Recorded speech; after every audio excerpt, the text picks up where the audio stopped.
Chip. You said earlier that the president is enraged.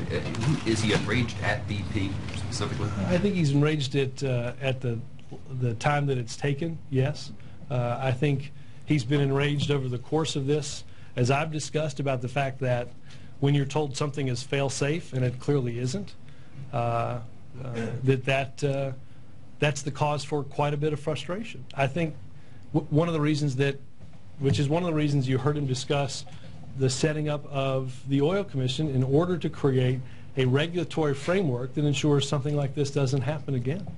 Frustration and rage are very different emotions, though. Have we really seen rage from the president on this? I think most people would say no. I've seen rage from him, Chip. I have. Describe it? I mean, does he yell and scream? What does he do? He said he has been in a whole bunch of different meetings, clenched jaw, even in the midst of these briefings, saying everything has to be done. I think this was an anecdote shared last week to plug the damn hole. Does the president still have confidence in BP? Is he losing confidence in BP? Is he trying to separate himself from BP? Based on what? Well, based on, number one, Fat Allen basically taking over the daily briefings. Number two, today, that shot across the bow about prosecution, Eric Holder being sent down there. I mean, he's getting tough with BP. Well, is that because he is separating himself from BP and making clear? Well, I would say this, Chip. We have it has been their problem since day one. It is also our problem, and we're doing everything that we can to both plug the leak as well as to respond at the subsea and on the surface to the pollution that's coming out. Let's understand the reason that Thad is doing this. Again, I spoke about this with Ed in terms of being uncomfortable with the nature of their answer as it related to the increased amount of flow. Well, they kind of lied, didn't they? Why would he be just uncomfortable?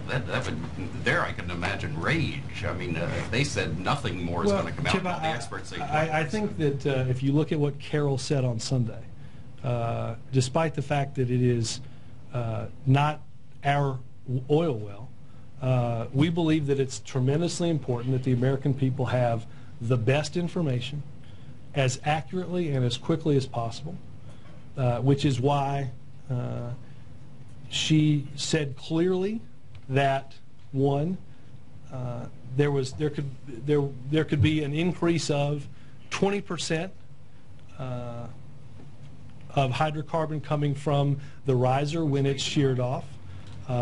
We discussed. I mean, look, I think that's the prime example of what she said on Sunday. She also said, I think,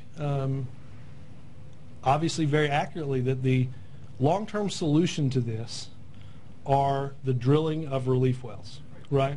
And that's likely to take until mid-August. Right, so I'm saying you've got this difference over the 20%, which the administration, you say they're uncomfortable. It seems like that's a pretty mild response to it. And then at the press conference, the president said that they have an interest in minimizing things. I just said that. Like you're suggesting, I just said that. But it sounds like you're suggesting BP is lying to the administration. Wouldn't you have a stronger response? Do I think that BP was forthcoming on what the impact would be of cutting the riser off? No.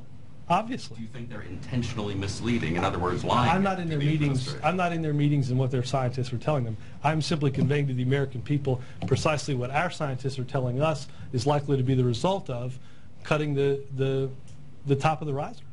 Does the president overall trust BP?